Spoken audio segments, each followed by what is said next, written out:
2017 से लेके 2022 तक इन 5 सालों में 4 जो सुपर ग्रॉसिंग मूवी गई है वो साउथ से आई है और एक जो मूवी है वो हॉलीवुड की है। बॉलीवुड का कहीं दूर दूर तक नामो निशान है ही नहीं। 2017 में नंबर 1 मूवी बाहुबली 2, 2018 की रोबोट 2.2, 19 में तो हॉलीवुड मूवी थी, 20 में कोई मूवी नहीं थी, 21 में आई पुष्पा, मैं झुकेगा नहीं साला, और 22 में अभी RRR लीड कर रही है और इसको पीछे छोड़ेगी KGF।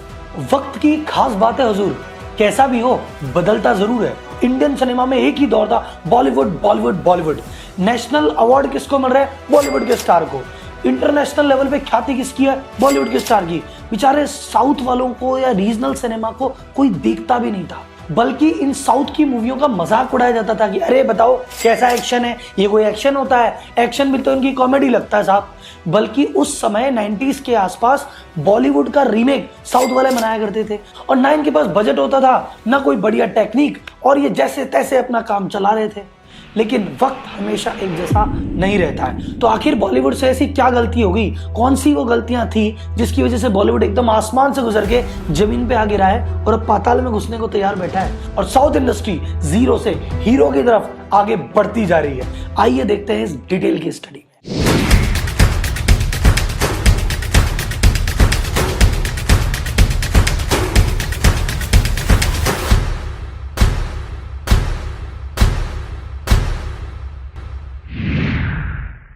पहला पॉइंट जिससे बॉलीवुड का अंत थोड़ा नजदीक नजर आ रहा है वो है उसका कंटेंट।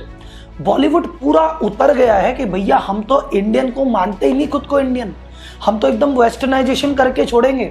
हम महिला सशक्तिकरण के नाम पे, फेमिनिज्म के नाम पे लड़कियों को भैया हाथ में उनके सिगरेट देंगे, उनको बियर पिलवाएंगे, उनके मुंह से गाली उठवाएंगे, यही है महिला सशक्तिकरण। हम सारा वेस्टर्नाइजेशन, हम गे वाले टॉपिक को टच करेंगे, हम लेस्बियन वाले टॉपिक को टच करेंगे, हम भारतीय सभ्यता और संस्कृति से दूर चले गए।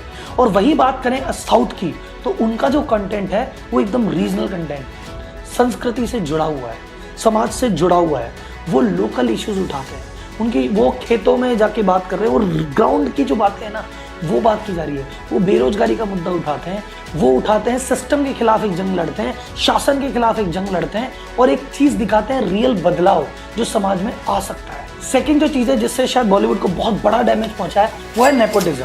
आप देखेंगे हर दूसरी तीसरी मूवी में इसका बेटा उसकी बेटी आ रहे हैं। मैं ये नहीं कह रहा कि बेटे बेटियों को नहीं आना चाहिए, वो गलत करते हैं। मेरे कहने का मतलब ये टैलेंट के साथ तो आओ। टैलेंट है नहीं पर लेकिन मेरा बेटा है, मैं तो लॉन्च करूंगा, मेरे पास बजट है, मेरे पास बेटा है, इसकी एक बार बढ़िया सी बॉडी बना देते हैं, इसको ठीक ठाक डांस सिखा देते हैं, मूवी में एक आइटम नंबर डाल देंगे, फिर जो बनेगा वो सब चलेगा। कंटेंट में नयापन नहीं है। ऐसा लग रहा है कि मूवी का प्रोसेस क्या है, मूवी कहानी को लेके बनाई जाती है, उसके अकॉर्डिंग हीरो ढूंढा जाता है।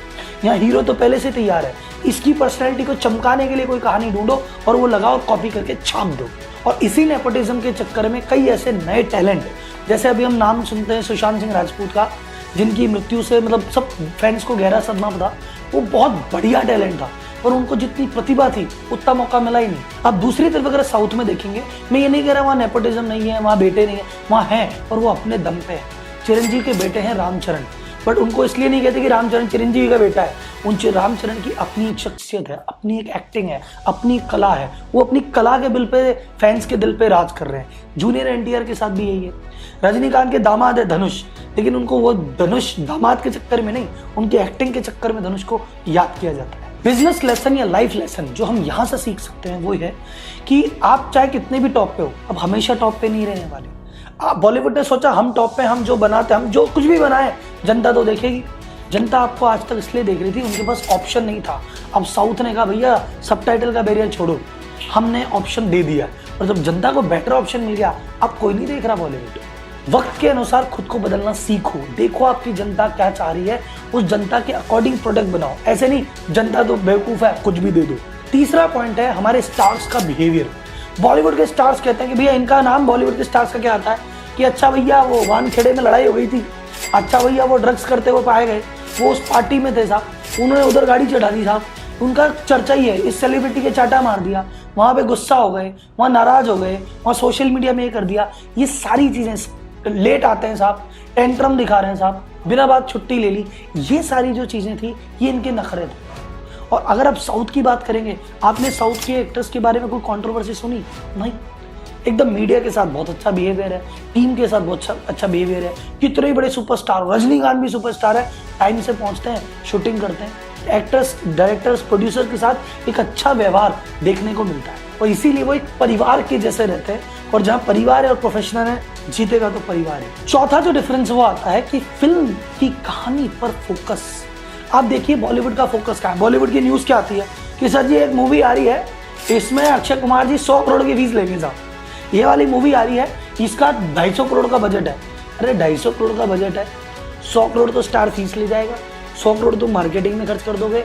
जो मूवी एक्चुअल है उस पर तो पैसा लगाया नहीं, वीएफएक्स पे तो पैसा लगा नहीं। 5 करोड़ का आइटम डांस शूट होगा भाई साहब, 1 करोड़ रुपए उसको इस बात के दिए जाएंगे, 20 करोड़ वहां लगा देंगे। अरे सर जो कहानी है उस पे तो लगाओ, जो डायरेक्टर है उसको तो दो, जो स्क्रीन प्ले लिख रहा है, जो डायलॉग लिख रहा है उसको तो दो। नहीं भाई साहब, वहां ना लगाएंगे, हमारे सारे पैसे तो मार्केटिंग में स्टार ही ले गया।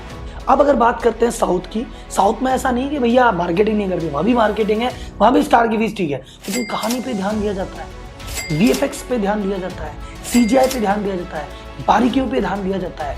यहाँ पे ऐसा नहीं कि कुछ भी बना दो भाई साहब, कुछ जो बना दो सब चलेगा, एक एक व्यक्ति ध्यान देता है। इसका आपको बिजनेस एंगल बताता हूँ ये चीजें कैसे बढ़ी।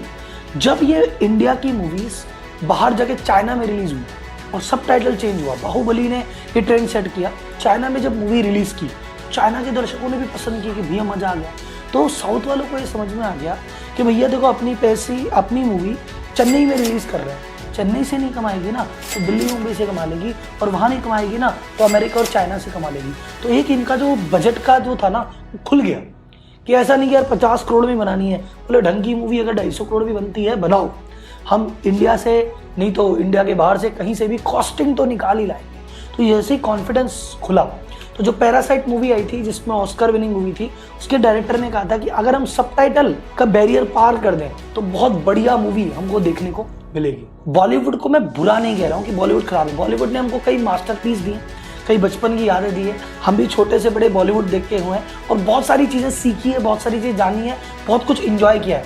लेकिन बॉलीवुड क्या भटक गया अपनी राह से। बॉलीवुड ने रीजनल चीजें छोड़ दी, एक्सपेरिमेंट करना छोड़ दिया, बस कॉपी पेस्ट में लग गया। अगर ये सारी चीजें बॉलीवुड भी रियलाइज करेगा तो पोटेंशियल बॉलीवुड में है कि क्या पता वो वापसी कर जाए।